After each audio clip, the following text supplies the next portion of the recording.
তো রাধে রাধে, সবাই কেমন আছো? আশা করি ভালো আছো, আর আমিও ভালো আছি। তো চলে এসেছি আবার একটা নতুন ভিডিও নিয়ে। তো সেদিন রাত্রেবেলায় ও নিয়ে এসেছিলো চিকেন, তো চিকেনের ঝোল তো হয়েছিল, প্লাস আমি ভাবলাম যে আরেকটা একটুখানি বোনলেস চিকেন নিয়ে কিছু একটা করা যাক। তো তখনই ভাবলাম যে তাহলে চলো চিলি চিকেন করা যাক। তো এটা একটু স্পেশাল ওয়েতে বানাবো, তো মানে একদম রেস্টুরেন্ট স্টাইলেই হবে। তো ম্যারিনেট করার সময় মানে আমি ক্যামেরাটা অন করতে ভুলে গেছিলাম, তো আমি তোমাদেরকে বলে দিচ্ছি কী দিয়ে ম্যারিনেট করেছি চিলি চিকেনের জন্য। তো সেখানে একটু আদা রসুন পেস্ট দিয়ে দিয়েছিলাম, হালকা একটু লবণ দিয়েছিলাম, আর একটু গোলমরিচ দিয়েছিলাম।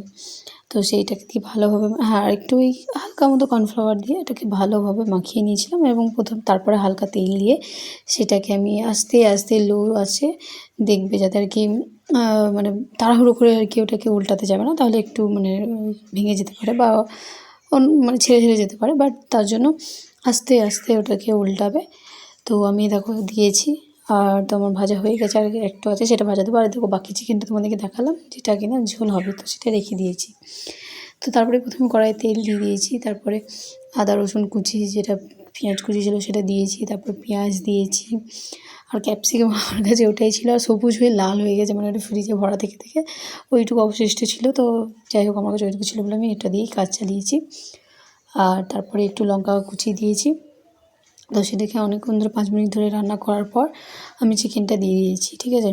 তো চিকেনটা ভালো করে একটু মানে একটু খানিকক্ষণ, এটা 2 মিনিট মতো একটু মানে রান্না করে নেবো। আর এদিকে সসটা বানিয়ে নিয়েছি, যেটাখানে দিয়েছি tomato sauce, soya chilli, red chilli and soya sauce. তো এই তিনটে একটু ভালো করে মিক্স করে নিয়েছি একটু জল দিয়ে। আর হ্যাঁ, টমেটো সসটা একটু বেশি দেবে, যাতে মিষ্টি মিষ্টি ব্যাপারটা থাকে, ঠিক আছে। তো আমি সেটাই দিয়েছি। তো এটাকে ভালোভাবে 2 মিনিট মতো নাড়াচাড়া করে নিয়েছি। তো দেখো অনেকটাই রান্নাটা হয়ে গেছে, মানে এখানেই চিকেন অলমোস্ট মানে 90% সেদ্ধ হয়েই যায়, ঠিক আছে। আর একটু যেটা থাকে, যেটা ওই সসগুলো একটু মানে ভেতরে করার ব্যাপার থাকে, তো সেটা হয়ে যাবে। তো তারপরে দেখো আমি সসটা দিয়ে দিলাম, যেটা আমি রেডি করে রেখেছিলাম।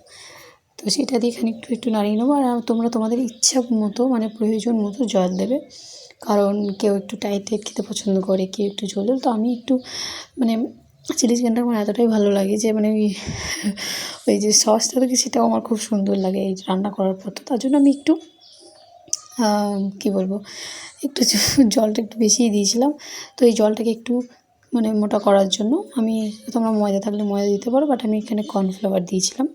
তো কর্নফ্লাওয়ারটা একটু জলে গুলে নিয়ে হালকা পরিমাণ মতো দিয়েছিলাম, বেশি দিইনি, 1 চামচ মতো।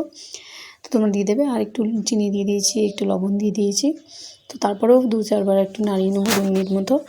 তো দেখো এখানে অলমোস্ট হয়ে গেছে। আর এখানে হ্যাঁ, আমি একটা স্পেশাল মশলা বানিয়েছি, তো সেই মশলাটা কী তোমরা যদি জানতে চাও তো পরে তোমাদের সাথে আমি শেয়ার করে দেবো, আমার এই ভিডিওটা আমি নিতে পারিনি। তো আমি এবার প্লেট থেকে নামিয়ে একটু উপর থেকে সাদা তেল ছড়িয়ে দিয়েছি। তো তোমরা বলো কেমন লাগলো। তো এই রেসিপিটা তোমরা একবার হলেও বাড়িতে ট্রাই করো।